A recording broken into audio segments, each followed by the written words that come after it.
So Jack Dorsey just released a new workplace built for humans and AI employees to work together. And it makes Slack look like a software for the last version of business. It's called Buzz. Jack says Block built it to reduce its dependency for Slack and GitHub. I've been testing it myself, and the idea behind it is much bigger than another team chat application. Most businesses are using AI inside software that was built before AI employees existed. So your team talks in Slack, your files live somewhere else, your customer data sits somewhere else again, then your AI is open in its own little window with none of the history your team already has. Whenever the AI needs context, a person has to stop working and copy it across or ask it to go and get it from somewhere. They explain the job again, wait for the answer, and carry the answer back into the business. So the AI might be fast, but the company around it is still slow. And that's the problem that Buzz is trying to solve. It puts people, AI agents, conversations, and work inside the same shared space. An AI agent can join a channel like a real team member. It can see the history it's allowed to see, work with other agents, and show exactly what it did with an audit trail. And this matters because I think the gap between businesses is about to get massive. On one side, you'll have companies that give everyone access to ChatGPT and call that their AI plan. The staff might be saving time writing some emails or doing research, but the way the company works hasn't really changed. And on the other side, you'll have companies where AI employees are part of the actual team and workflow. They can see the right work and talk to the right people. They can hand jobs to other agents and keep moving without the owner carrying information between every single system. And those two businesses might use the exact same AI model,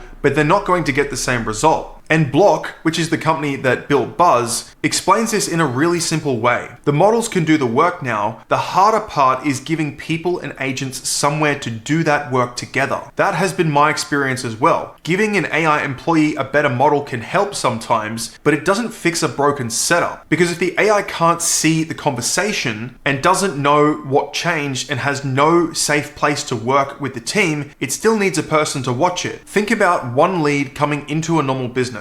The message lands in one system, someone talks about it in Slack, the customer details are in the customer database or the CRM, and then an AI writes the follow-up in another tool. Then a staff member copies the draft back, they check if it matches what the sales team agreed to, they send it and update the customer record. So the AI completed one small part, but the human still carried the job through the company. And that's what most AI use looks like right now. The business has a faster tool, but the team still has to move every single piece of work by hand. Now picture the same job inside a workplace built for people and AI employees from the very beginning. The sales agent has its own name and its own access. It can see the channel it belongs in.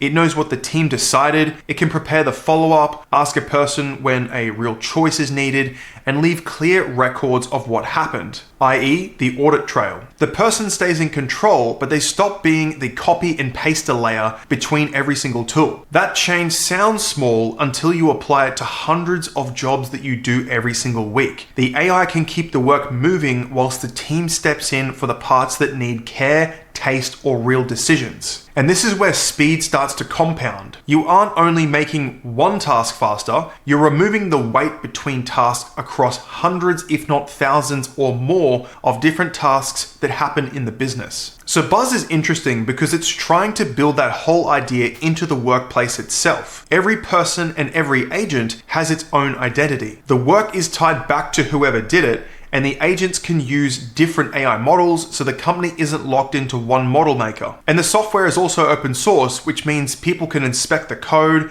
A business can also run it on its own systems if that level of control matters for you. And there's one part I think will become far more important than most owners realize. An AI agent shouldn't need to pretend it's you. A lot of AI tools work by borrowing a person's logins. So when something happens, it can be hard to tell if the staff member did it or the AI did it. And Buzz is designed so the agent acts as itself, with its own access and its own records. If it posts a message, changes code, or runs a job, the work stays tied to the agent. And the person who gave it access is also clear. And that makes the AI employee easier to trust because you can see who approved it, what it touched, and also what it did. It also makes mistakes easier to fix. If one agent should no longer have access, you can remove that agent instead of changing a person's whole account. And the agent can be a part of the team without wearing someone else's name tag. Now, I wouldn't move an entire company onto Buzz tomorrow just because Jack Dorsey launched it. The product is still early, it has some rough edges, like most softwares do when they first begin.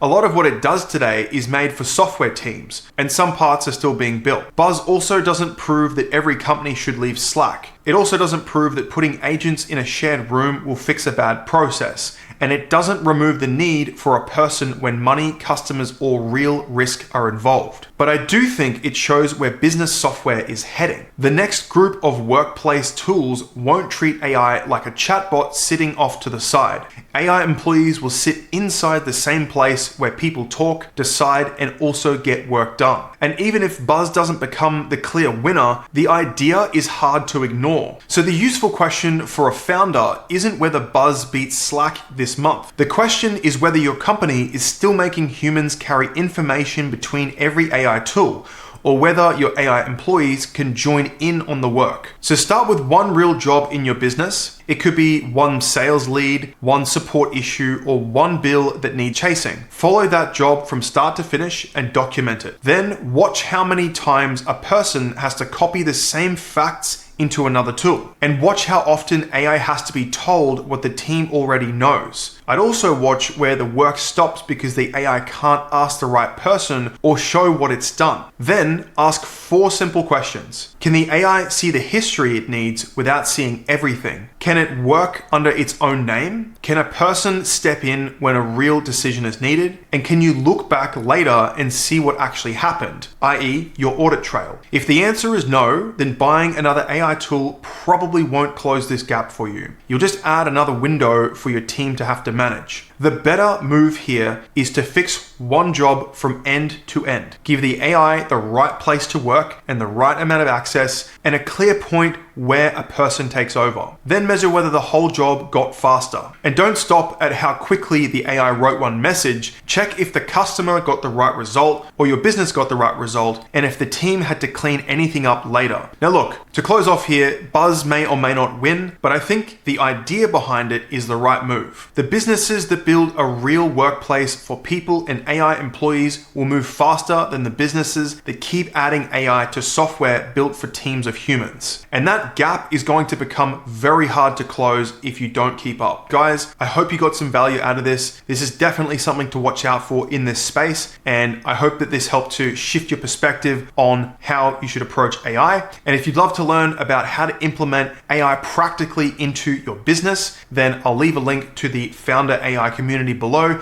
if you'd like to check that out. I'd love to know what you thought about this new release that's come out from Jack. And with that being said, I'll see you guys in the next one.